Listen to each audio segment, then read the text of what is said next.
Eu quero te convidar a abrir a Santa Palavra no livro de 1 Pedro, capítulo 3. 1 Pedro, capítulo 3, para estudarmos nessa manhã.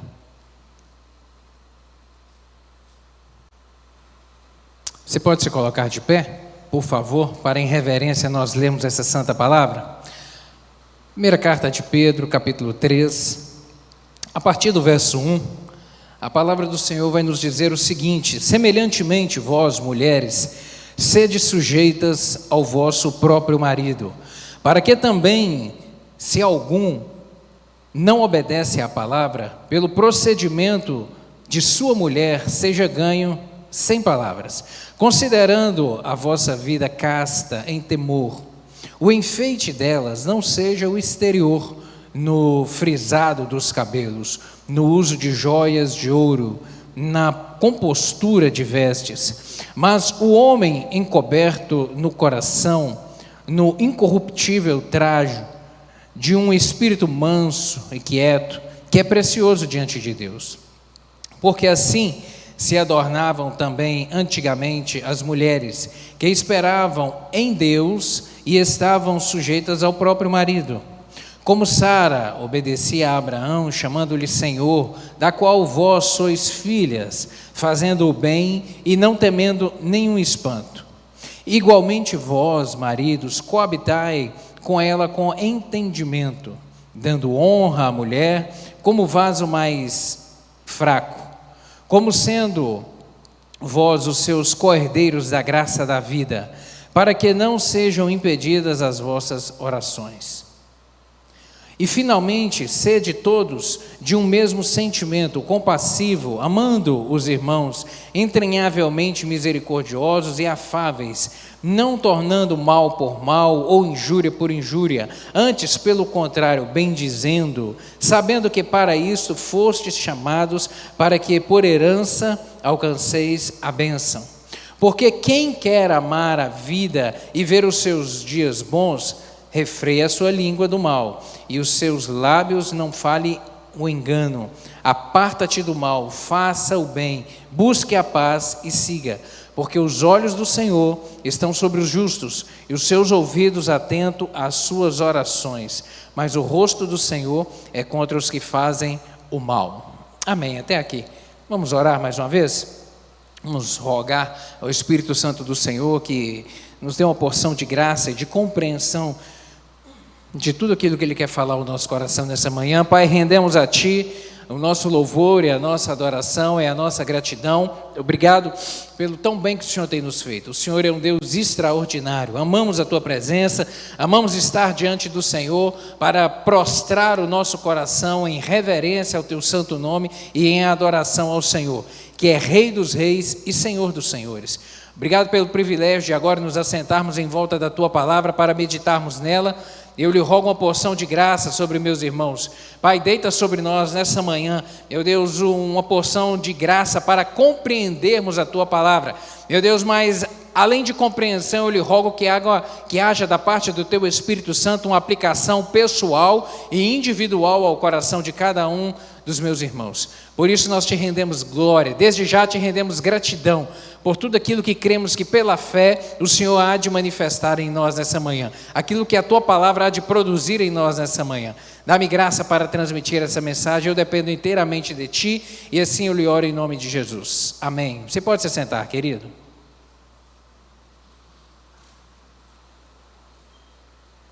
O título dessa lição nessa manhã é Aprendendo a Viver em Harmonia. Aprendendo a viver em harmonia. Nós veremos aqui a respeito de relacionamentos que revelam o caráter de Cristo. O nosso Deus é um Deus de toda bondade e misericórdia. Ele é o Deus que nos dá instrução para vivermos bem nessa vida, para gozarmos de todo o bem que o Senhor tem nos feito. E quando nós entramos para a família da fé, quando rendemos o nosso coração a Cristo, e agora o Espírito Santo passa a habitar dentro de nós, o Espírito Santo ele vai instruir, ele vai orientar, ele vai apontar a direção, ele vai dar rumo, ele vai dar sentido. e Ele vai também nos orientar, e Ele vai trabalhar em nós à medida que vamos também dando essa liberdade a Ele. À medida que vamos dando liberdade, Ele vai transformando a mente, e a partir da transformação da mente, que é aquilo que o apóstolo Paulo vai dizer lá em Romanos capítulo 2, verso 2, não vos conformeis com este mundo, mas transformai-vos pelo vosso entendimento, ou seja, pela transformação da mente, para que experimenteis qual seja boa, agradável e perfeita vontade de Deus. Então, a partir do momento que vamos nos rendendo a Ele, vamos tirando as nossas reservas e deixando o Espírito Santo trabalhar e agir, Ele começa a mudar. A mensagem do Evangelho ela é impactante. A mensagem do Evangelho ela é transformadora. A palavra da verdade, querido, ela tem o poder de transformação. Eu sou apaixonado pelo trabalho dos Gideões, como nós vimos aqui nessa manhã o vídeo. O Evangelho entrou na minha família por causa disso. Há um tempo atrás eu perguntei, eu sempre fui criado num lar evangélico, num lar cristão, e eu perguntei à minha mãe, mãe, como é que o Evangelho entrou na nossa família? Eu sei que o meu avô era cristão, mas e o Evangelho, a senhora sabe de onde que entrou na nossa família? Ela falou assim, eu não te contei. Não, eu vou te contar. Ela me disse que meu avô era fazendeiro, uma fazenda ali para o lado de Mendes Pimentel, morava na roça, e meu avô tinha uma grande fazenda, muitos funcionários, e minha mãe disse que ela era criança, mas ela se lembra disso, de criança, de adolescência, e o meu avô de vez em quando, e ninguém era cristão na família, ninguém era cristão, e ela disse que se lembra bem disso, que uma vez ou duas vezes ao mês, o meu avô ia na cidade, na grande metrópole chamada Mendes Pimentel, que até hoje é uma grande metrópole, para trocar as coisas que ele levava por azeite, por sal e açúcar. Então ele ia até lá na mercearia, levava produtos, deixava, era permuta. E ela disse que uma vez ele foi e lá em cima do balcão tinha um livro, um livreto pequeno. E o meu avô perguntou, o que é isso? E aí o dono da venda falou, não, um homem passou aqui, de vez em quando ele passa e ele deixa alguns livros aqui, ele deixou esse livro aqui. E meu avô, de curioso, pegou o livro, olhou para ele, o homem falou, pode levar, é para poder distribuir. E meu avô levou esse livro para casa. Era um exemplar do Novo Testamento. E minha mãe disse que sempre via o meu avô, ao final das tardes, sentado, depois que terminava o trabalho na lavoura, sentado lendo aquele livro. Sempre lendo, sempre lendo, sempre lendo. Ela disse que um dia meu avô procurou a minha avó e disse, Ondina, eu li uns negócios nesse livro. E uma coisa, meu avô era a única pessoa da casa que sabia ler. Ninguém mais sabia ler. Minha mãe não sabia ler, ainda não tinha sido alfabetizada. Os irmãos mais velhos, ela era a mais nova de uma família de 14. Os mais velhos, ninguém sabia ler. E os funcionários da fazenda também ninguém sabia ler. Ninguém era alfabetizado. Meu avô era a única pessoa alfabetizada. E ele leu aquelas palavras daquele livreto e falou, Ondina, eu li um negócio nesse livro aqui, e esse livro está falando umas coisas muito boas. A partir de hoje nós vamos seguir a orientação que está nesse livro aqui. E ele começou a todos os dias, ao final da tarde, sentar os filhos, a família toda embaixo da árvore e ler e explicar. E daqui a pouco os funcionários da fazenda também se achegaram, e eram muitos funcionários, e as famílias deles também. Meu avô era o único alfabetizado que lia aquele livreto e explicava o que ele ia o que o Espírito Santo ia agindo, ia falando através dele.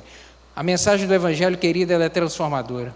A partir do momento que a gente se abre para ela, o Espírito Santo ele começa a trazer instrução, orientação e sabedoria, não uma sabedoria terrena, não uma sabedoria que precisa de conhecimento para falar bem, não. A sabedoria divina, ela rompe os limites, os nossos limites. E minha mãe me conta que a família toda se rendeu ao Senhor, os funcionários e as famílias da fazenda também, todas se renderam ao Senhor. E ali começou uma congregação onde meu avô, que era o líder.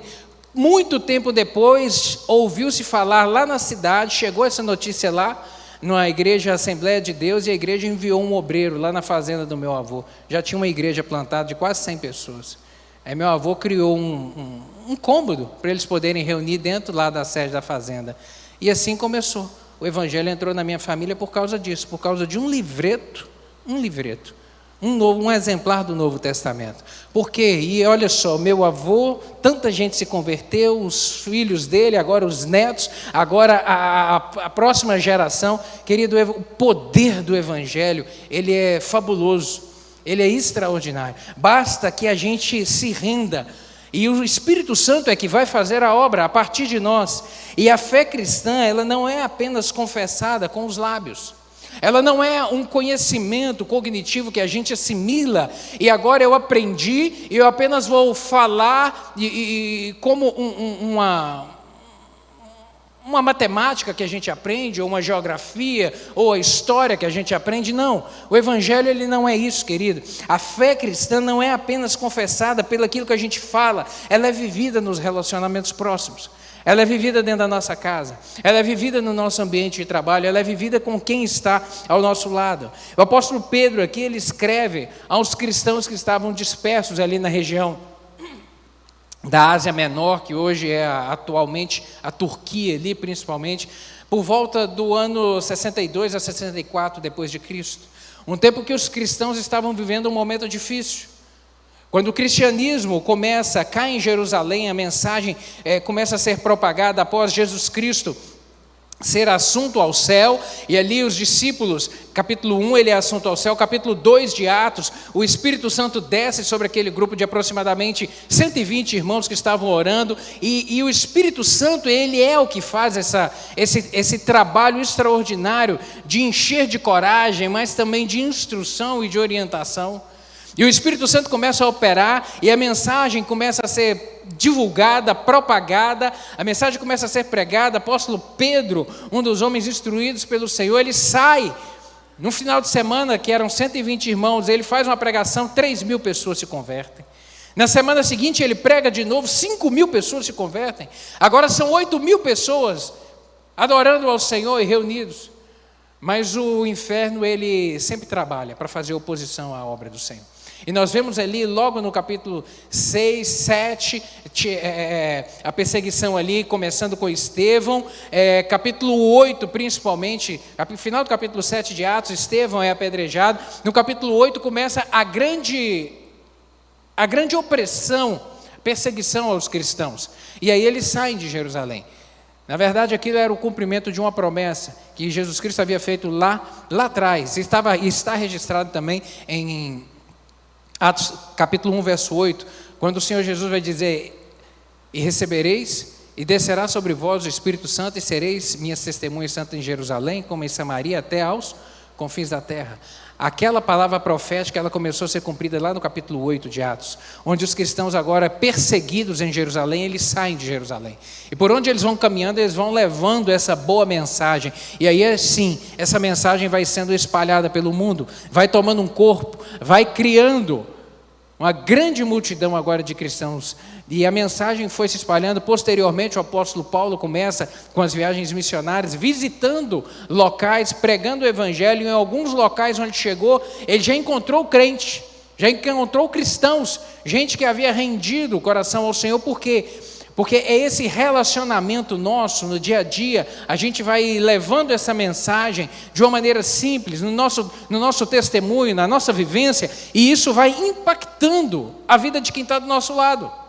O Evangelho é isso. O Evangelho não é uma academia onde a gente aprende e fica simplesmente transmitindo conhecimento um para o outro. Não, o Evangelho ele é impactante. O Evangelho ele entra na nossa casa, ele entra na nossa vida, ele promove transformação, mudança de vida. Mudança de vida. E foi isso que começou a acontecer no mundo antigo, mas aí primeiramente, como havia surgido aquela perseguição aos cristãos em Jerusalém, os judaizantes continuam a perseguir os cristãos, mas até aquele momento era uma perseguição de judeus contra cristãos. Mas ali por volta do ano 63, 64 depois de Cristo, Nero ateia fogo em Roma e acusa os cristãos de terem ateado fogo. E ali então começa agora uma nova fase da perseguição. Agora era o Estado, é o império perseguindo os cristãos. E foi um tempo muito difícil para os cristãos. E é nesse contexto que o apóstolo Pedro vai escrever essa carta. Há irmãos que estavam sofrendo perseguição, sofrendo grande injustiça, sofrendo rejeição nas suas vidas, no seu convívio social, um tempo realmente muito árduo. E ele não chama a revolta. Pedro não chama, vamos bater panela na rua, vamos fazer uma grande mobilização. Não, não. O apóstolo Pedro ele vai chamar agora os cristãos à fidelidade. E não a retaliação, mas a um testemunho. Porque o testemunho, ele fala mais do que as palavras. O testemunho, ele é impactante. Uma vida transformada pelo poder do Evangelho é muito mais impactante do que qualquer discurso que a gente pode fazer. Qualquer discurso. Pedro está tratando aqui da conduta cristã. Ele começa cá no capítulo 2, que nós estudamos na semana passada, falando de ambientes hostis. Ambientes hostis. Ele fala, após ele falar lá no capítulo 2, sobre submissão às autoridades, que nós estudamos na semana passada, sobre a postura do cristão no trabalho, sobre o exemplo de Cristo, tomando sempre Cristo como a referência maior, como aquele que é o sal da terra e a luz do mundo, como aquele que realmente nos aponta para uma vida, um padrão de vida diferente, muito mais nobre do que o mundo que jaz no maligno, influenciado por uma mentalidade mundana. Pedro agora ele vai aplicar esses princípios no ambiente familiar e no ambiente relacional, onde nós caminhamos e onde nós vivemos o dia a dia. E é importante notar aqui que ele não está escrevendo a lares ideais, a famílias perfeitas, não. Mas há um contexto marcado por uma grande tensão espiritual, especialmente em decorrência de casamentos mistos entre crente e não crente. Porque, qual que era o contexto aqui? A mensagem do Evangelho estava o quê? Estava chegando. O Evangelho estava se alastrando. E o Evangelho, essa mensagem, nem sempre ela entra na família pelo casal. Às vezes é pelo marido, às vezes é pela esposa. Às vezes um se rende ao Evangelho e o outro vai se render muito tempo depois. Então, o contexto aqui era de famílias onde havia uma mulher, às vezes, que já havia rendido o coração a Cristo, e um outro homem não, que estava arraigado ainda nos seus princípios, nas suas crenças, nos seus valores, diferentes da palavra do Senhor. E isso realmente traz tensão. 1 Pedro, aqui, esse texto que nós vemos no capítulo 3, o apóstolo ele desce do campo do público para um território agora do lar e dos relacionamentos. O cristianismo verdadeiro, querido, ele começa no coração. Ele começa no coração, ele não começa no discurso, nas palavras, ele começa na transformação interior, ele se manifesta dentro do casamento, e ele se estende a quem está à nossa volta. Porque, eu repito, o cristianismo não é conhecimento, é vivência. Cristianismo não é saber a respeito de Jesus, a respeito da Bíblia, conhecer a mensagem da Bíblia, conhecer as histórias da Bíblia. Não. Cristianismo é um estilo de vida. Cristianismo é um estilo de vida, onde a gente se rende ao agir do Espírito Santo e ele começa a comunicar aos nossos corações. A fé que não transforma nossos relacionamentos não é uma fé bíblica. A fé que não transforma os nossos relacionamentos, ela não é bíblica. Porque a fé bíblica, a fé depositada no autor e consumador, que é Cristo Jesus, no Todo-Poderoso e nas verdades, ela é impactante. Ela é impactante. Ela é transformadora, ela é regeneradora, ela fala muito mais alto do que qualquer discurso, do que quaisquer palavras bem elaboradas, bonitas, não. A fé, através de uma vivência contínua, ela é poderosa. E é isso que o Senhor Jesus nos chama a viver no nosso dia a dia. Uma fé prática, uma fé objetiva, uma fé onde eu carrego Cristo para dentro da minha casa.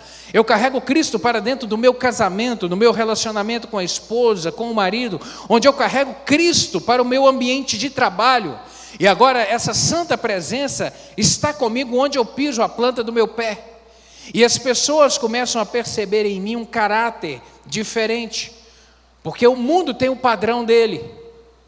Como eu disse no estudo passado, a palavra do Senhor diz que o mundo jaz no maligno. Mas o que jaz no maligno é a mentalidade. O inimigo das nossas almas, querido, ele é que governa, comanda esse sistema no sentido de influenciar homens e mulheres a afastarem o seu coração do Senhor. O objetivo dele é somente esse. Ele nem requer para si adoração. O objetivo dele é simplesmente, ele se satisfaz com afastar o homem de Deus. Porque ele sabe que o tempo dele está próximo do fim. Ele sabe qual que é o fim dele, ele sabe para onde ele vai, ele sabe a condenação que já pesa sobre ele, mas que a sentença vai ser executada no tempo que Deus já determinou, mas que ninguém sabe qual que é, só ele que sabe. O diabo já sabe do seu fim. E ele sabe que eu e você somos a obra-prima da criação do Senhor. Que nós nascemos para adorar a Deus. Que o sentido da nossa vida real é relacionarmos com o Senhor. E que há sobre nós uma promessa. João capítulo 1, verso 12, o apóstolo vai dizer: mas a todos quantos o receberam, deu-lhes o poder de serem feitos filhos de Deus, a saber, aqueles que creem no seu nome. Todo aquele que entrega o seu coração a Jesus Cristo, ele tem sobre a vida dele uma promessa, que é a vida eterna. Uma certeza que é de um amanhã com Cristo. E o diabo quer melar esse negócio. O diabo quer frustrar isso na minha vida e na sua vida. Por isso, ele utiliza todo o sistema do mundo, a mídia, a política, influenciando homens e mulheres que não temem a Deus, a serem instrumento de propagação dessa mensagem, de coisas, de um estilo cultural, de um estilo musical, que vai influenciar o homem a se afastar do Senhor. Por isso que o mundo jaz no maligno. Quando a palavra do Senhor utiliza essa expressão, significa isso. Mas é pela misericórdia e a graça do Senhor que um dia nos alcançou. Querido, é que eu e você caminhamos de glória em glória e temos a responsabilidade de sermos portadores dessa mensagem àqueles que estão ao nosso lado, seja dentro da nossa casa, seja quem está próximo de nós nos nossos relacionamentos. O apóstolo Pedro, ele vai trazer uma orientação aqui para os lares, para famílias. Ele começa dando uma orientação aqui às mulheres. Ele vai dizer que a conduta da esposa, ele vai tratar a conduta da esposa como um testemunho poderoso de transformação na vida do seu marido. A submissão, ele vem falar aqui, apresentar a submissão com um propósito redentor. A submissão como um instrumento de Deus para tocar o coração de alguém que palavras às vezes não estão produzindo efeito. E como eu disse, o testemunho ele é poderoso. E se tem alguém que é difícil da gente convencer, é quem está perto da gente, dentro da nossa casa, não é verdade? É difícil. A gente às vezes fala e parece que a pessoa não entende. Por isso que o testemunho é uma arma tão poderosa. Existe um ditado que diz que contra fatos não há argumentos. Contra fatos não há argumento. Quando se percebe uma vida transformada, não tem o que falar. O poder da transformação do Evangelho na vida de uma pessoa que agora passa a testemunhar, passa a vivenciar do poder do Senhor, ele é impactante. Ele é muito impactante. E é isso que o apóstolo, é nessa vertente que o Espírito Santo instruiu o apóstolo Pedro a tratar esse assunto. E ele começa no verso 1 a dizer: semelhantemente vós, esposa, sede submissa ao vosso próprio marido, para que, se ele ainda não obedece à palavra, seja ganho sem palavra alguma, por meio do procedimento da sua esposa. O poder do testemunho. Pedro fala aqui a mulheres crentes casadas com maridos que eram descrentes, uma realidade muito comum, como eu disse, lá na igreja primitiva, onde o evangelho estava ganhando corpo. Ele não incentiva aqui essas mulheres piedosas, tementes a Deus, a uma mudança agressiva no seu comportamento, a um motim dentro do lar, mas ele incentiva aqui a um comportamento que vai demonstrar o resultado da conversão interior do seu coração. Um testemunho coerente.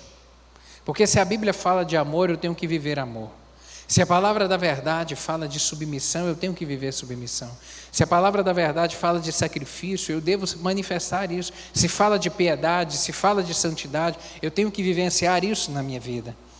A submissão aqui, ela não é inferioridade. Não é uma anulação da personalidade, não é uma passividade diante do pecado ou diante do abuso, não. A submissão que a Bíblia trata, a forma como a Bíblia apresenta a postura da mulher dentro do lar, como a posição de submissão, ela é de um engrandecimento e de uma valorização para a mulher tremendo, absurdo. E não significa inferioridade, não significa anular a personalidade, porque agora o que vai prevalecer é sempre a vontade do outro. Não é isso. Não é uma passividade diante do pecado, no sentido de aceitar, de admitir agora uma postura pecaminosa em submissão ao marido. Não é isso. Não é também aceitar o abuso, aceitar violência. Não, isso é inaceitável. Isso é inaceitável. À luz da Bíblia, a submissão é a postura espiritual voluntária, sem imposição. Efésios capítulo 5, verso 22 a 23, e lá em Colossenses também o apóstolo Paulo vai trazer, vai ensinar também a respeito disso. O apóstolo Paulo aqui agora, Pedro está falando nessa carta, o apóstolo Paulo trouxe essa mesma mensagem, tanto lá para a igreja em Éfeso, quanto para os cristãos lá em Colosso. Efésios capítulo 5, 22 e 23, ele vai dizer: as mulheres sejam submissas ao próprio marido, como ao Senhor, porque o marido é o cabeça da mulher, como também Cristo é o cabeça da igreja, sendo este mesmo o salvador do corpo. Em Colossenses 3,18, ele vai dizer: esposas, sede submissas ao próprio marido, como convém ao Senhor. O objetivo, querido, Cristo, quando Deus instituiu o casamento, e o casamento é uma instituição divina, porque não foi fruto de uma filosofia criada por um homem que tirou isso de trás da sua orelha, não, que inventou, não. O casamento é uma instituição sagrada, porque foi planejada e foi criada pelo Senhor nosso Deus.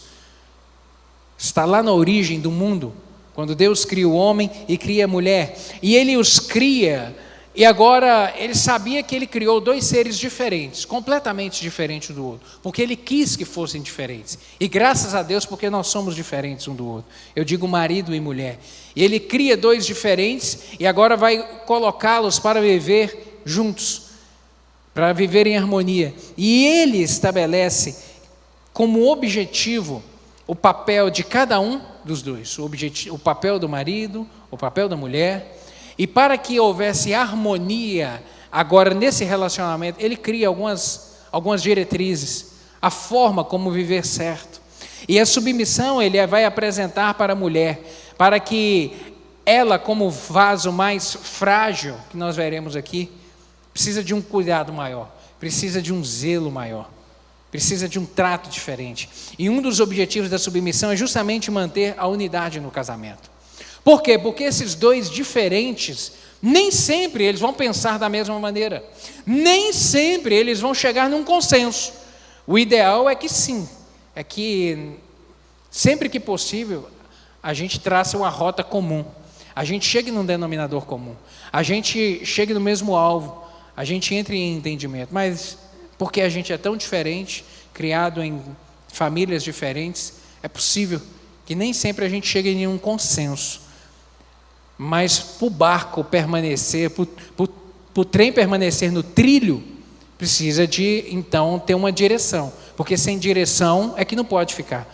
E aí, o Senhor Deus ele vai trazer a submissão como um objetivo de manter a unidade no casamento.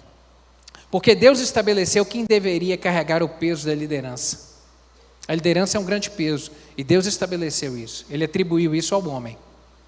Marido, você que vai levar essa responsabilidade, ser o líder da sua casa. Por quê? Porque eu te criei com essa estrutura e com esse objetivo, de você ser o líder. Não é o mundo que estabeleceu a respeito de machismo, o homem, não. Foi Deus que formou você, marido, homem, e te deu essa estrutura para suportar esse peso. Porque isso é um grande peso. E o maligno, ele tenta inverter justamente isso, para mostrar que não é. E por isso nós vemos tantas mulheres cansadas, frustradas, fadigadas, porque a mentalidade do maligno, que rege esse século, é justamente tentar incutir na mente das meninas, das moças e das mulheres, que elas têm que ocupar um espaço que não é delas, carregar um peso que Deus não estabeleceu para elas, e que elas serão felizes se elas carregarem isso sobre os seus ombros. E aí nós vemos um grande desajuste familiar. Tantas mulheres cansadas, fadigadas, estafadas, porque querem carregar um peso de uma liderança que não é delas. E quantos homens emasculados, quantos homens fracos emocionalmente, fracos no sentido de pujança, de liderança, porque a mentalidade também do maligno é de corroer essa capacidade de liderança que Deus deu, e que isso se desenvolve, não deixando de ocupar o papel que é deles, e gerando um desgaste. Então a submissão, ela tem um objetivo, querido: manter a unidade. Porque quando não houver entendimento, quando não chegar num consenso, querido, então nós vamos seguir por esse caminho aqui, porque eu tenho que tomar essa decisão, e eu vou carregar o peso dela sobre meus ombros, porque se essa decisão levar a gente para um caminho ruim lá na frente, eu sou o responsável por ela. Deus me deu essa responsabilidade, eu vou carregar isso nos meus ombros, não vou colocar nos seus ombros. Então significa isso, tem esse objetivo: manter a unidade. E entenda, unidade não é unanimidade. Unanimidade é todos nós pensarmos a mesma coisa, isso é unanimidade. Todos nós desejamos a mesma coisa.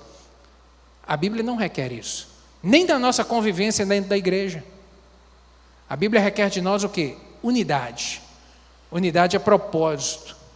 A gente pode até pensar diferente, e temos toda a liberdade para isso. Tem gente que gostaria que essa parede fosse preta, tem gente que gostaria que ela fosse amarela, tem gente que fica satisfeito com o branco. Está tudo certo. Agora, unidade é: nós vamos pintar de branco e vai ficar de branco. Amém? Amém. Isso é unidade. Isso é unidade. A gente está caminhando junto, no mesmo propósito, no mesmo objetivo, no mesmo alvo lá na frente. O objetivo da submissão aqui, em um contexto espiritual, é ganhar o coração do marido. Submissão bíblica, uma submissão missionária. Pedro ensina aqui que há corações que não se abrem pela argumentação, mas se quebrantam pela conduta. Não é pelo grande argumento, não é pelo falar, não, mas é a conduta de uma mulher temente a Deus, de uma mulher que coloca Deus em primeiro lugar, de uma mulher que ora, de uma mulher que realmente é um baluarte dentro da sua casa.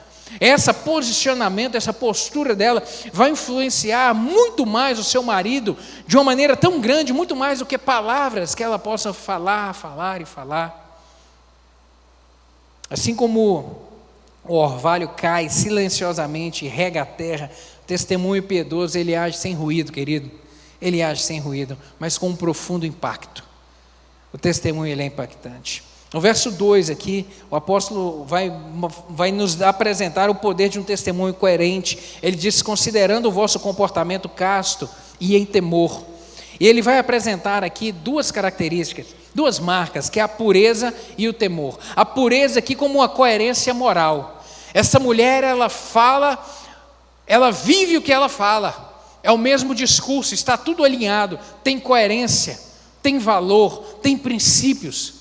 E vem falar também a respeito do temor, e o temor aqui é uma reverência a Deus, não é medo do marido que ele está falando, é o temor a Deus no coração. E o temor do Senhor no coração é o que produz vida, é o que nos dá sabedoria. Provérbios capítulo 9, verso 10 vai dizer que o temor do Senhor é o princípio da sabedoria, e o conhecimento do santo é prudência. Quando se teme a Deus, eu passo a viver agora em uma mentalidade diferente desse mundo, e esse temor gera dentro do meu coração a direção do Espírito Santo, que me dá sabedoria para eu decidir as coisas do jeito certo, para eu planejar do jeito certo, para eu falar da maneira devida, maneira adequada. O marido não é convencido por imposição, mas pela obra do Espírito Santo através da vida da sua esposa. É isso que o apóstolo está ensinando aqui. É o poder do Evangelho operando na vida dessa mulher, que vai agora tocar o coração desse marido. Como eu disse, o Evangelho entrou na família da minha mãe, mas a família do meu pai não entrou. Minha mãe, ela cresceu num lar cristão, que temia a Deus, mas quando chegou na sua juventude, ela deixou seu coração se esfriar e ela se afastou da presença do Senhor por algum tempo, Casou-se com meu pai, que não era cristão, vem de uma família tradicionalmente católica, e meu pai tinha hábitos, fumava, bebia muito, bebia de cair, fumava maços de cigarro, e ela casou com ele. E logo depois do casamento ela disse que ela voltou para o Senhor, decidiu congregar, ela falou, não, eu quero viver a minha vida com o Senhor. E agora ela estava num casamento misto. E olha o problema, isso foi muito difícil para ela. E ela falou que sempre orava, sempre clamava. Ela falou, eu tive que pagar um preço. E o preço foram 20 anos de oração. 20 anos. 20 anos clamando e vivendo o Evangelho. E meu pai se converteu na minha adolescência. Me lembro disso, foi batizado, entregou o coração para Jesus. E ele sempre falava, eu me converti pelo comportamento da sua mãe. Porque ela criou os 3 filhos, chegava no domingo, chegava no dia de culto, colocava os meninos dentro do fusquinha, nós vamos para a igreja. E ele ficava em casa, e ele saía, e falava, não, mas meus filhos eu vou criar na igreja. E temia a Deus, e buscava o Senhor, e orava, e lia a Bíblia, e pregava a palavra dentro de casa, e eu quero criar esses meninos no caminho do Senhor. E pregava para ele, mas como é nesse contexto aqui. Ela entendeu que não era mais com a palavra. A palavra já havia falado, mas não tinha mudança. Minha mãe falou, eu vou viver Cristo, e Deus vai fazer a obra, eu vou orar. E foram 20 anos orando, 20 anos. Até que um dia o Espírito Santo tocou no coração dele. Ele, na verdade, ele se abriu para o Espírito Santo. E entregou o seu coração a Cristo. Deus faz transformação, querido, dentro da casa, dentro da família. Não sei o seu contexto da sua casa. Se tem alguém lá que ainda precisa de receber essa mensagem, vai ser através do seu exemplo. Às vezes é o seu irmão, às vezes é um parente, é uma tia. Final de ano, né? Sempre tem encontros de família. Eles te veem. E é vendo Cristo na vida. E a sua família sabe que você é um cristão de verdade. Sabe? Podem até zombar, podem até caçoar de você. O Bíblia, tal, dá dinheiro para o pastor. Eles gostam de caçoar. Mas no dia que o calo apertar dentro do sapato, eles vão procurar em você. Eles vão atrás de você para poder falar, ora por mim. Ora por mim. Vai lá na sua igreja e ora por mim. Eu estou com um problema. No dia que a dor chega, no dia que o problema chega, eles sabem que a sua vida é diferente, que você tem paz dentro do coração. Eles sabem que Deus faz milagre na sua vida e na sua casa. E eles querem partilhar disso. Então viva uma vida piedosa e casta, temendo ao Senhor, não se importando com isso, sendo referência de um bom testemunho. O marido não é convencido por imposição. Aqui no verso 3 e 4, o apóstolo vai apresentar aqui aquela coisa a beleza que chama a atenção do Senhor. Ele vai dizer no verso 3, a beleza de vocês não deve estar nos enfeites exteriores, como cabelos trançados e joias de ouro e roupas finas. Pelo contrário, esteja no ser interior, que não perece. Beleza demonstrada num espírito dócil e tranquilo, o que é de grande valor para Deus. Pedro aqui, querido, ele não proíbe o cuidado exterior, não é isso que o apóstolo está falando. Na verdade, ele vem reordenar aqui prioridades.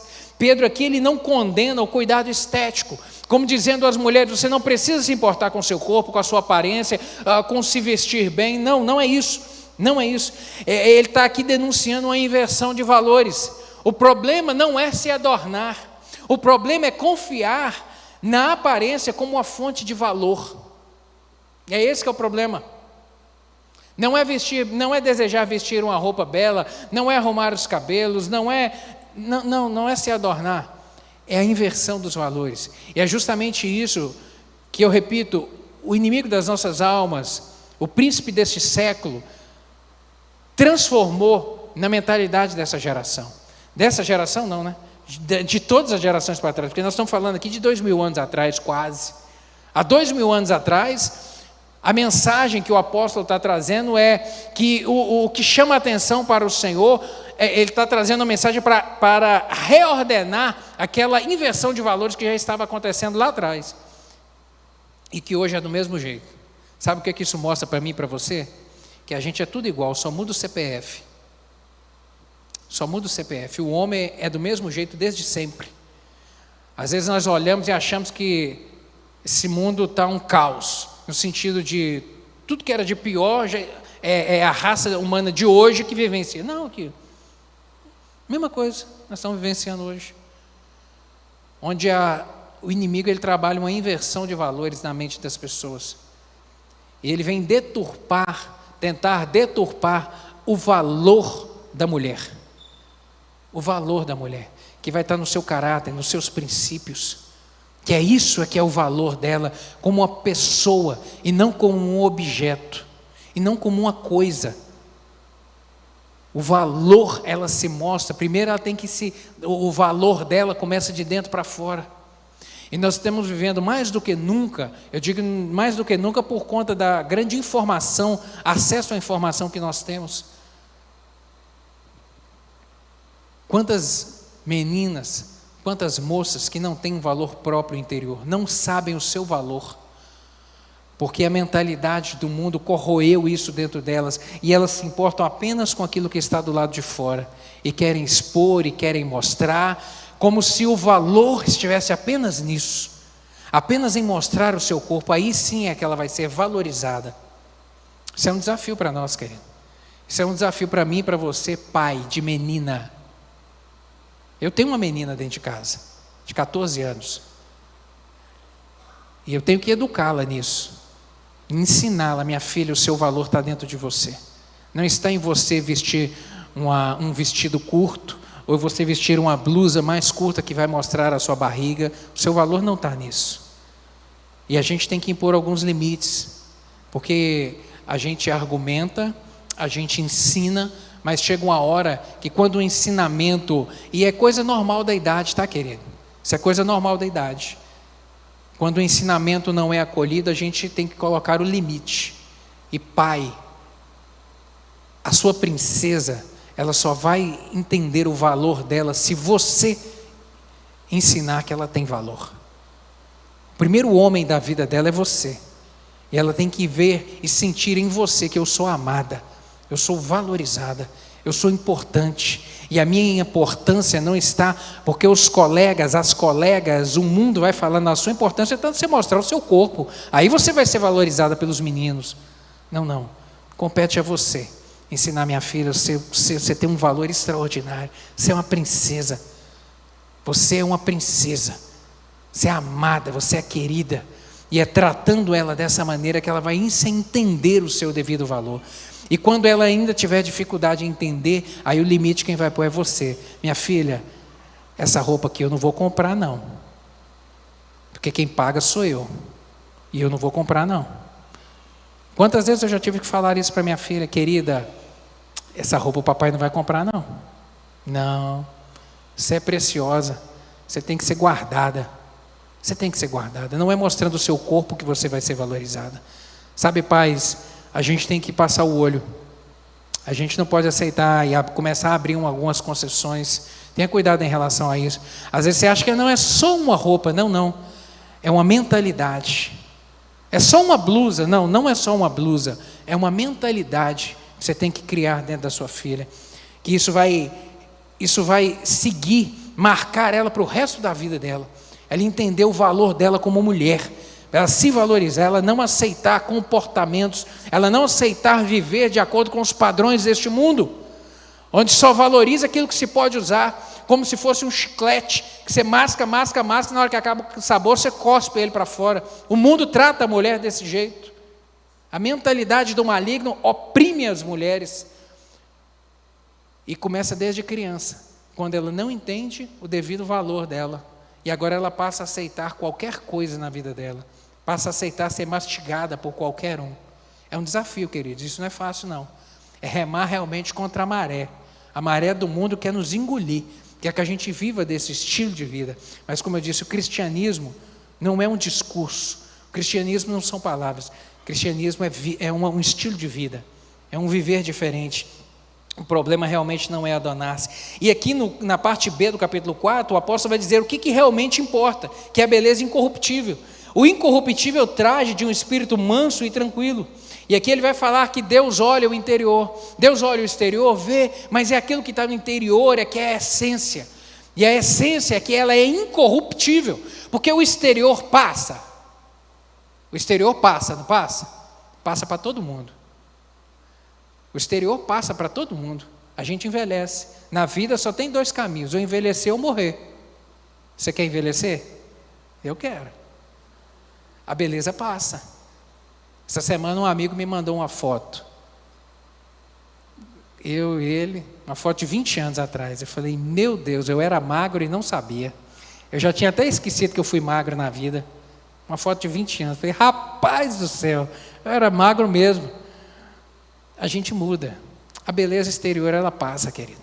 Ela passa. Ou a gente envelhece, ou a gente morre. Então isso que às vezes se apega tanto, não, isso passa. Vai passar. Aqui não é eterno. A eternidade está aqui dentro. É para isso que a gente tem que dar valor. E a palavra do Senhor vai mostrar justamente isso, que esse espírito manso e tranquilo, essa expressão aponta para alguém que descansa na soberania de Deus, que não vive dominada pela ansiedade, que confia mais no Senhor do que na circunstância. Uma mulher realmente de valor, uma mulher que teme a Deus, uma mulher que não se desespera, uma mulher que confia no poder do Senhor na sua vida, uma mulher que ora, uma mulher que realmente tem uma postura de Deus na sua vida. Aí sim, o apóstolo vai dizer, isso é de grande valor. Essas marcas na vida dela é que são de grande valor. É isso que Deus observa na vida dela. Essa beleza, e ela não envelhece. Essa beleza não passa, ela amadurece. Essa beleza, meu querido, fica como uma marca eterna. Como uma marca eterna. Ela não depende das circunstâncias, ela não pode ser roubada. É aquilo que o mundo ignora. É aquilo que Deus dá valor. O mundo ignora isso. O mundo não importa. Não. Para esse século, não importa qual que é a crença, quais são os princípios, qual que é o valor, não. Que é apenas usar a mulher como um objeto. A aparência, é isso que importa. Mas a palavra do Senhor vai mostrar que é o inverso. Deus olha para aquilo que é eterno, que está dentro do coração.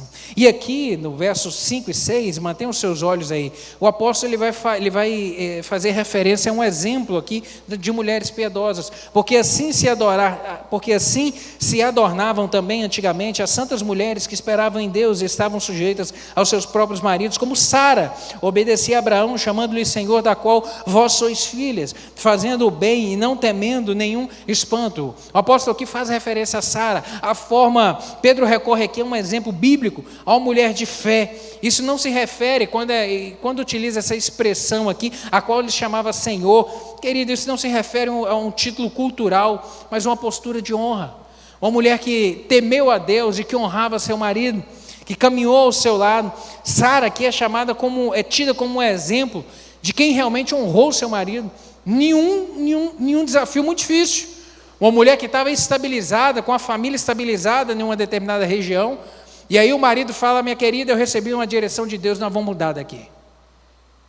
Meu querido, não é fácil não. Honrou seu marido, confiou na promessa de Deus. Hebreus capítulo 11, verso 11 vai dizer que pela fé também a própria Sara recebeu poder para ser mãe, não obstante o avançado da sua idade, pois teve por fiel aquele que lhe havia feito a promessa. Teve suas falhas? Teve, todos nós erramos. Abraão também teve suas falhas. Todos nós erramos.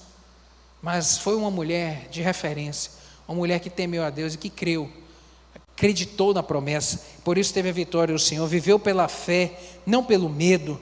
Uma mulher que teme ao Senhor, querida, ela não vive dominada pelo medo, mas vive realmente pela fé.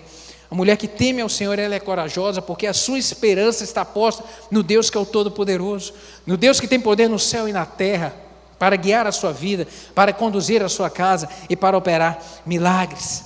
No verso 7 aqui, o apóstolo ele vai fazer agora referência ao marido. Ele vai dizer, igualmente vós, maridos, coabitai com elas com entendimento, dando honra à mulher como vaso mais fraco, como sendo vós os seus co-herdeiros da graça da vida, para que não sejam impedidas as vossas orações. O apóstolo Pedro aqui, ele vem fazer um confronto ao homem, agora de uma forma muito direta e objetiva. Ele vai falar do viver com entendimento, e isso inclui uma escuta atenta. Marido, isso aqui é a Bíblia que está dizendo para mim e para você, a gente tem que ouvir, e não ouvir de qualquer maneira, uma escuta atenta. uma escuta atenta. A mulher, Deus dotou ela de uma percepção muito diferente da nossa. Deus dotou, repito, homem de qualidades e mulher de qualidades. E a mulher, Deus deu umas percepções que a gente não tem. A mulher tem a capacidade de sentir cheiro de problema à distância. Cheiro de problema. E ela fala, e às vezes a gente ignora, e daqui a pouco bate a cabeça no problema. A mulher, Deus deu uma sensibilidade a ela que é diferente. Diferente. Ouça sua esposa. Ouça sua esposa. Ouça sua esposa. Isso faz muita diferença. Deus vai falar aqui esse viver com entendimento sobre uma sensibilidade emocional que a gente tem que ter. A sensibilidade emocional. Como eu disse, a mulher é diferente da gente. A mulher tem uma sensibilidade emocional muito mais aguçada do que o marido. E esse marido, para poder relacionar com ela, ele precisa também de entender, de compreender que ela é diferente. E agora tratá-la de uma maneira diferente. Tem que ter sabedoria espiritual. Sabedoria espiritual. Busque do Senhor direcionamento, direção, e pela palavra do Senhor ser transformado na sua mente. Porque algumas coisas Deus estabeleceu como responsabilidade, que são consequências da liderança. Deus deu ao homem a responsabilidade da liderança dentro da sua casa. Então agora, na vivência prática do dia a dia, ele precisa da instrução do Espírito Santo do Senhor para poder decidir da maneira certa, da maneira adequada, para não bater a cabeça. E para perceber também algumas coisas que estão no mundo espiritual, querido. Por exemplo, uma coisa simples que eu falei aqui, traje, a roupa, os hábitos de dentro da casa, o padrão moral da casa. Dentro da casa vai ter xingamento? Nós vamos tolerar xingamentos aqui dentro de casa? Nós vamos tolerar palavrão aqui dentro de casa? Nós vamos tolerar gritaria aqui dentro de casa? Isso tudo está ligado à atribuição da liderança, querido, que é responsabilidade do marido. Querida, aqui dentro de casa não vai ter gritaria. Aqui dentro de casa a gente vai só falar, a gente não vai gritar um com o outro. Aqui dentro de casa não vai ter palavrão. A gente não vai tolerar isso. Na hora que a gente estiver nervoso um com o outro, a gente vai morder a língua. Mas a gente não vai desferir uma palavra ofensiva um para o outro. Sabe, querido, isso tudo é consequência de uma liderança. E isso vem no mundo espiritual. Perceber essas questões no mundo espiritual e não se conformar com esse século. Porque às vezes a gente vai deixando as coisas, o barco se deixar ser levado. E se deixar ser levado, daqui a pouco desce ladeira abaixo. Sabedoria espiritual, amor sacrificial, é decorrência dessa liderança. Um amor sacrificial é aquele que é o primeiro que está disposto a abrir mão. É aquele que está mais disposto agora a pagar o preço. Não, pela minha família eu vou pagar qualquer preço. Qualquer preço. Pelo bem da minha família, pelo bem da minha casa, eu vou pagar o preço que for necessário. Isso é o amor sacrificial. Isso é honrar a sua esposa. Isso é dar a ela o devido valor. E é pagar o preço. Isso é liderança, querido. Por isso que Deus deu à mulher a submissão como responsabilidade, deu ao homem a liderança como peso, como responsabilidade. Porque dentro dessa liderança, agora ele vai ter que ser o primeiro a pagar a conta, a pagar o preço. Pagar o preço do jejum, a pagar o preço da oração, a pagar o preço a ser o primeiro a levantar e falar, não, hoje nós vamos na igreja, hoje é dia de culto. Não, nós vamos embora. A ser o sacerdote do lar, a ser aquele que a esposa e os filhos estão olhando para ele, para a sua postura, para o seu caráter, para o seu temor a Deus, para o seu padrão de relacionamento com Deus, que vai influenciar a sua casa por inteira. A responsabilidade é sua, varão. Um amor sacrificial, uma liderança agora amorosa também. Essa liderança não é algo truculento, não é algo de simplesmente mandar, não. É uma liderança amorosa. E o amor, ele é o padrão. O amor é a nossa régua de medir. 1 Coríntios, quando o apóstolo Paulo vai falar do amor, ele vai falar de que vale mais falar a língua dos anjos, dos homens, de que importa isso se eu não tiver amor? De que importa eu dar o meu corpo em sacrifício? De que importa eu fazer o que for se não tiver amor? E a liderança com amor, ela é uma liderança que abraça, ela é uma liderança que entende, ela é uma liderança que perdoa, ela é uma liderança que caminha mais uma milha, ela é uma liderança que tolera, porque nós somos diferentes. Eu tenho que te aceitar. Isso é pagar o preço, querido. Por isso que Deus colocou sobre o homem essa responsabilidade de liderar. Não há liderança espiritual sem um amor sacrificial. Um marido espiritual não governa com autoritarismo. Na verdade, ele vai governar com um amor sacrificial. Eu vou pagar o preço. Se precisa de ter mudança dentro dessa casa, eu vou levantar de madrugada, eu vou dobrar os meus joelhos e Deus vai fazer mudança. Se está precisando de milagre dentro dessa casa, eu vou pagar o preço. Eu vou ser o primeiro a me prostrar e levantar o nome do Senhor dentro da minha casa. Eu vou acordar, vou dobrar os meus joelhos na minha sala e vou orar e eu vou crer que o Senhor vai fazer. Isso é, querido. Eu já vivi isso aqui dentro da minha casa. Quantas vezes eu já levantei pela madrugada e fui orar, falar, meu Deus, algumas coisas no relacionamento que eu comecei a ver no comportamento da minha filha. Falei, meu Deus, muda esse coração. Meu Deus, trabalha no coração da Larinha, dá a ela um coração quebrantado. Todos nós, meu querido, o nosso telhado é de vidro. O nosso telhado é de vidro. Se a gente não pagar o preço na oração, meu querido, o inimigo ele anda ao redor como um leão, rugindo a quem possa o quê? Tragar. Ele está muito interessado na sua filha.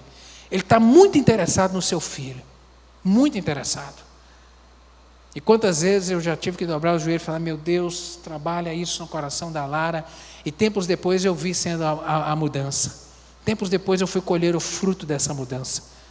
Do Espírito Santo agir, do Espírito Santo dar experiências com ela. Sabe, querido, tudo é... Quantas vezes eu dobrei o joelho dentro da minha casa e falei, Espírito Santo, eu preciso ter um milagre lá no meu trabalho. E tive resposta. Isso é amor sacrificial pela sua casa, marido.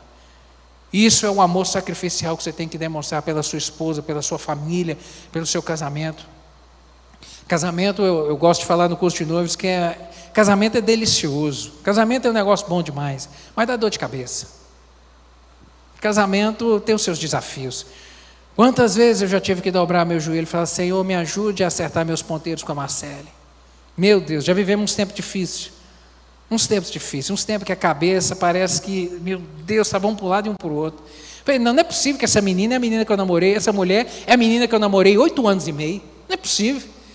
Que eu estava tudo alinhado e daqui a pouco, meu Deus do céu, cadê aquela menina que eu namorei com ela? Chegou um tempo assim.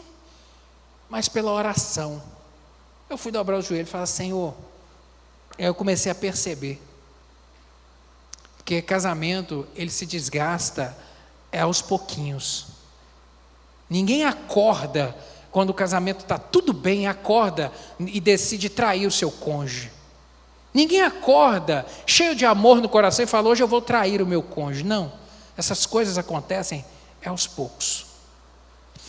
E esses desgastes dentro de casa, isso foi anos atrás, esses desgastes, chegou um tempo, e esse desgaste gera uma falta de apreço um pelo outro, começa a gerar um distanciamento, começa a gerar uma frieza, sabe, você faz o que você quiser, eu vou fazer o que eu quero também.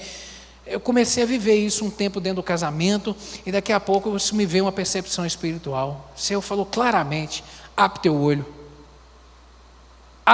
que você está a um pé daqui a pouco para poder divorciar. Isso é espiritual. Abre teu olho. Você é o homem da casa, vai pagar um preço. E eu fui orar.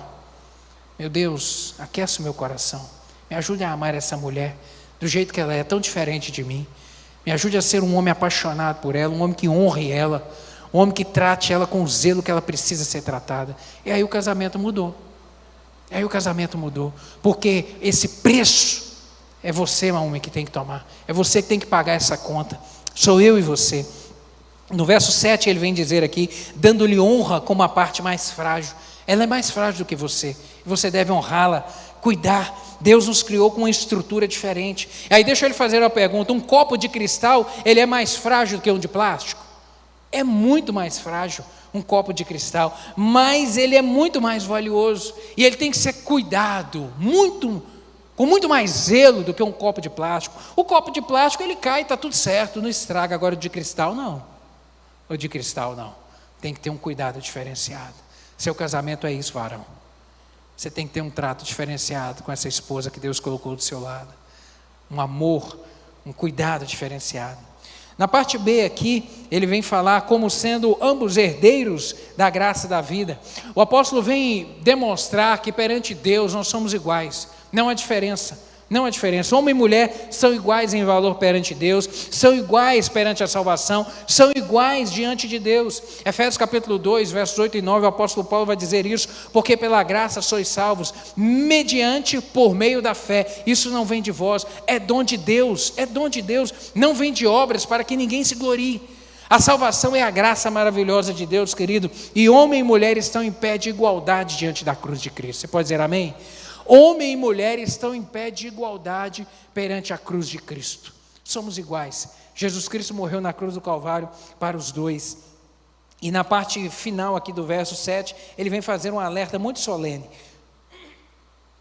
para que não sejam interrompidas as vossas orações. Depois do apóstolo dizer isso tudo a respeito de como o marido deve tratar a esposa, com zelo, com honra, com trato, ele vem dizer: e abre teu olho, para que não sejam interrompidas as vossas orações. Isso é muito sério. Relacionamentos desalinhados bloqueiam a vida espiritual. Relacionamentos desajustados bloqueiam as orações. Relacionamento conjugal desajustado compromete a comunhão com Deus. Que estejamos alertas, querido. Não existe vida espiritual saudável com relacionamento adoecido. Não tem jeito. As orações, e quantos casais às vezes estão vivendo tempos difíceis, e às vezes está tendo tanta oração, mas não está vendo mudança. Mas às vezes é porque a oração não está subindo, porque o relacionamento está desajustado, está desalinhado. Não há oração poderosa, querido, onde há relacionamento adoecido. Não há. Por isso, compete a você, marido, pagar esse preço. Homem, o preço da liderança é isso. Nós vamos reajustar. Vamos alinhar esse ponteiro aqui, o mais rápido possível. Não quero que haja impedimento no mundo espiritual. A parte final aqui, do verso 8 ao verso 12, o apóstolo agora vai trazer alguns princípios aqui para a vida do crente. Sabe? Ele vai falar da cultura do reino no verso 8, sede todos de igual ânimo, compadecidos fraternalmente, amigos. Ele vai dizer a respeito de 5 marcas que devem haver no nosso relacionamento aqui dentro da igreja. Ele vai falar da unidade, da compaixão, do amor fraternal, da misericórdia e da humildade. São as marcas que nós temos que ter na nossa vida, querido. Unidade, como eu disse, unidade não é unanimidade. Unidade, Romanos capítulo 15, versos 5 e 6. O apóstolo Paulo vai dizer: o Deus que concede perseverança e ânimo, dê a vocês um espírito de unidade, segundo Cristo Jesus, para que com um só coração e uma só voz, vocês glorifiquem a Deus Pai, nosso Senhor Jesus Cristo. Unidade é isso, é unidade é entendimento de propósito, é alinhamento. E aqui dentro da congregação, da família de Cristo, onde no corpo de Cristo onde nós estamos, nós temos que ter unidade, porque havendo a unidade, Deus ordena a bênção. Salmo 133 fala isso: ó quão bom e quão suave é que os irmãos vivam em união. E no final do verso 4 ele vai dizer: porque ali o Senhor ordena a sua bênção e a vida para sempre, quando há realmente unidade, união. E ele termina aqui no verso 9 falando sobre não retribuir mal com o mal, ter realmente misericórdia. O caminho da bênção passa por não tratar com vingança. Verso 10 a verso 12 ele vai falar do caminho da bênção, que realmente é ter vigilância. Ele vai falar a respeito da língua, a respeito da conduta e a respeito de relacionamento. Refreia a língua. A conduta que realmente deve ser uma conduta de temor ao Senhor, e relacionamento ele vai falar: busque a paz, porque a paz é o divisor de águas. Deus, ele não é diferente da nossa forma de viver. O verso 12, para a gente encerrar, fala isso: porque os olhos do Senhor estão sobre os justos e os seus ouvidos atentos ao seu clamor. Deus está te vendo. Os olhos do Senhor estão sobre você. Deus não é indiferente. Deus vê, Deus ouve e Deus age. Amém, queridos? Vamos orar? Quero te convidar a ficar em pé.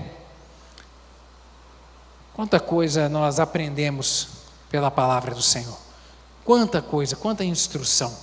Eu tenho certeza que o Espírito Santo falou ao seu coração nessa manhã. Eu gostaria que você colocasse a mão no seu coração. Falar: Senhor, a porta está aberta. A porta está aberta. O Senhor falou E eu não quero que essa mensagem apenas entre nos meus ouvidos, mas que ela desça ao meu coração e produza transformação, mudança, amadurecimento. Todos nós temos o que melhorar, temos o que ser trabalhado, moldado pelo Espírito Santo do Senhor. A mulher ocupando o seu espaço, o homem entendendo o seu valor, a mulher entendendo o seu valor e reconhecendo a importância do marido, o homem entendendo a sua postura e reconhecendo o valor da sua esposa, nós como família de Cristo, nos posicionando como aqueles que querem ser herdeiros da graça, da bênção do Senhor e vivendo em unidade. Deus, obrigado pela palavra do Senhor nessa manhã, uma palavra que é desafiadora, meu Deus, uma palavra que nos aponta a cruz de Cristo, que nos mostra o valor que nós temos. Meu Deus, somos importantes para o Senhor, temos valor porque somos obra-prima da criação do Senhor. O inimigo das nossas almas, o mundo, ele tenta corroer isso. Meu Deus, guarda o nosso coração, guarda nossos olhos, não nos permita, ó Deus, sermos contaminados com os princípios e valores desse século, em nome de Jesus, mas que o nosso coração e a nossa mente esteja guardada em Cristo Jesus, meu Deus, e que, entendendo o nosso valor, a gente se posicione como o Senhor deseja de nós, marido, mulher, igreja do Senhor, meu Deus, sabendo que o Senhor nos olha, que o Senhor nos vê, que o Senhor nos contempla, meu Deus, e que o céu nos aguarda pela fé, em nome de Jesus, nos ajude, meu Deus, e que essa palavra eu lhe peço, que o Senhor complete ela com sinais e prodígios, meu Deus, trabalha no coração, trabalha nos corações essa manhã, meu Deus, e opera de uma maneira poderosa, e que possamos colher frutos das decisões que estão sendo tomadas aqui nessa manhã, na vida de cada um dos meus irmãos. É assim que eu lhe oro no nome poderoso de Jesus Cristo, em nome de Jesus. Pai, eu entrego o nosso dia também nas tuas mãos, vai à nossa frente, nos guarde, nos dê um restante de domingo abençoado, que à noite estejamos aqui juntos para louvar e engrandecer a Tua majestade, porque só Tu és Deus no céu, na terra e também dentro dos nossos corações, porque nós declaramos isso. Despede-nos em paz, é o que eu lhe peço em nome de Jesus. Amém.